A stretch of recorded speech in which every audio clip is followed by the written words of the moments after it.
Okay, magandang araw mga kaibigan.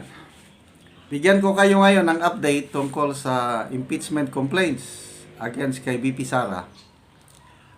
Napabalita itong few weeks ago na may hinihintay na third impeachment complaint. Kaya, yung unang dalawang complaints, hindi pa nila itrina-transmit sa Office of the Speaker.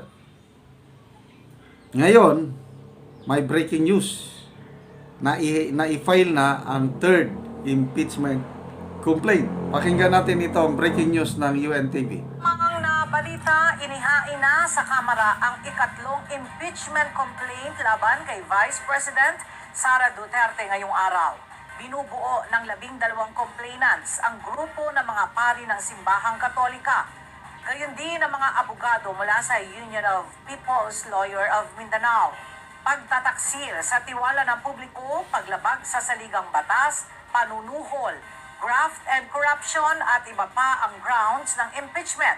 Batay sa kinatawan ng grupo na si Attorney Amando Ligutan, i-endorso ang impeachment complaint ni na House Assistant Minority Leader Camarines 3rd District Representative Gabriel Bordado at Aambis OWA Party List Representative Lex Anthony Chris Colyada. Hanggang sa kasalukuyan, nasa tanggapan pa ni House Secretary General Reginald Velasco ang unang dalawang impeachment complainants o complaints na inihain laban kay VP Duterte. Abangan ang iba pang mga detalye mamaya sa Ito Ang Balita. So, yan na.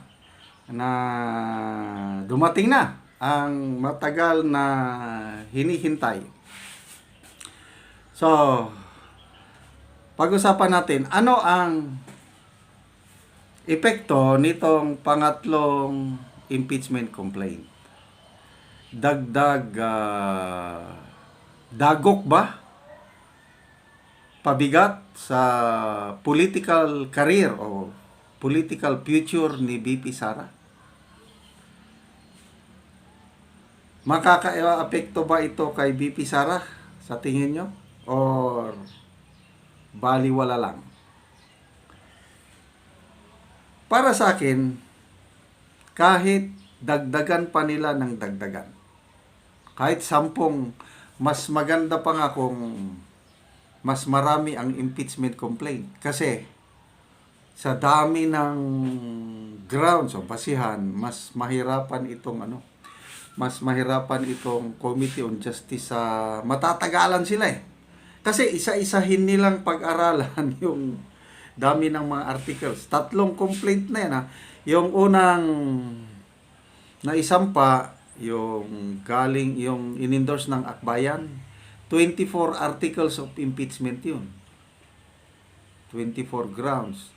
I don't know dito kay yung in-endorso ng Makabayan Black kung ilang articles. So itong pangatlo, ilang articles. So kung susundan nila yung usual process na from the Office of the Secretary General transmit sa Office of the Speaker, and then Speaker of the House, ipapasa niya sa Committee on Rules, then Committee on Rules, sa Committee on Justice. Kung susundan nila yun, matagal na proseso. Inamin na mismo ni House Secretary General Reginald Velasco na gahol na sa oras. Kaya the more complaints na ma-file, mas maganda dahil lalong kakapusin sila sa oras sa kai-study ng madaming mga articles of impeachment. Okay? So, yan na. Ano ba ngayon? December 19. Ay, siguro ito, kahapon na kasi ang alam ko, nag-break na ang kongresista kahapon. Kasi last day of session nila kahapon. Okay, kung ngayon nila, pwede. Baka may opisina pa, kailang walang meron palang opisina ngayon ang Congress, kailang walang session. Kaya, tinanggap pa rin. Kailang bukas, wala na. Matutulog muna sa Office of the Secretary General, January 15 na babalik ang trabaho sa Kamara. So, that's the only time na i-transmit ni Secretary General Velasco ang 3 impeachment complaints sa Office of the Speaker of the House. Wala na.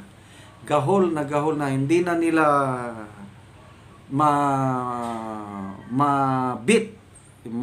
ano yung time constraints. Imposible. Maliban lang kung by next year, January 15, biglang bumilis yung signature drive. Kasi merong ginawa yung Makabayan Black, nag-signature drive sila. Meron nang na-prepare na resolution. Nagkakanbas na sila ngayon, yung Makabayan Black, ng mga kongresista na pipirma. Ilan nang pumirma? Sa awa ng Diyos, inamin mismo ni Franz Castro na 0 pa lang ang nagpirma. Pledges pa lang na more than 10 kongresista ang nag-pledge na pipirma. But wala pa rin. Kaya, pag resume ng session ng mga kongresista sa January 15, yun na naman.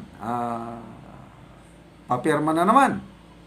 So, kung magkamilagro sila, I hope, magmimilagro sila, biglang makakuha ng 103 signatures ng mga kongresista. Yun, pwede na nilang maipasa, ma-endorse sa Senado ang impeachment complaint. But that's a very big, impossible dream para sa Makabayan Black. Bakit alanganin ang mga kongresista na magpirma? Maraming dahilan dyan eh. May sinasabi, if the price is right, mga ganon. Kailang, dalawa lang yung nakikita kong dahilan. Una, yung panawagan ng Pangulo, yung sabi niya na huwag nyo nang ituloy ang impeachment complaint dahil sagabal lang, it's a waste of time. After that, nag-fellowship dinner sa Malacanang, baka yun ang napagkasundoan niya, sige, wag na lang. Baka yun ang dahilan. Kasi kung may basbas ang Malacanang o may basbas ang Speaker of the House, baka bago nag-break, nakakuha na sila ng 103 signatures. Napakadali. Manguha ng 103 signatures para ma-impeach si VP Sara at mayakyat na sa Senado ang complaint. Nakakapagtaka, bakit? Nag-break na lang sila, wala pa. So yun, nagkasundo na ang palasyo at ang House na patayin na lang ang impeachment complaint dyan sa Kamara. Sana ganon. Or another possibility, yun na nga, yung announcement ng Iglesia ni Cristo na mag-rally sila, ang ganda yung strategy nila, mag-rally sila in support to the President's opinion or statement or request na huwag ituloy ang impeachment complaint dahil hindi nakakabuti sa bansa. Di ba? Ang ganda ng dating. Supportive ang Iglesia sa gobyernong ito. But marami ang nakakapansin. Nagsasabi, pati mainstream media. Sinasabi ng mainstream media na ang rally ng Iglesia is in support to VP Sara Duterte. Na I don't know kung ano ang dahilan nitong mainstream media na yun ang sinasabi nila. Nakakapagtaka naman itong mga vloggers ng administrasyon. Nagpapakalat sila ng balita na baka hindi na daw matuloy ang Iglesia ni Cristo rally. Bakit daw? Hindi daw official statement ng Iglesia yung nagsabi, yung nag-announce sa programa nila sa Net25 na sa ganang mamamayan. Hindi pwede yun. Mga official statement yun ng Iglesia. Medyo, I don't know bakit ang iba natatakot na matuloy yung rally ng Iglesia. So So yun, matutuloy bang rally ng iglesia? Kung ako ang inyong tatanong, yes. Meron na akong nabasa ba, narinig? January 13 daw. But I'm not sure. Bantayan lang natin. January 13. So, balik tayo dito sa third impeachment complaint. Dagdag na dagok ba ito sa political career ni BP Sara? Comment nyo ko no. Ako, never. Ano yan, kibit balikat lang ang BP Sara. Sabi niya, mas mabuti nga at may impeachment complaint na para masagot ko sila sa proper venue.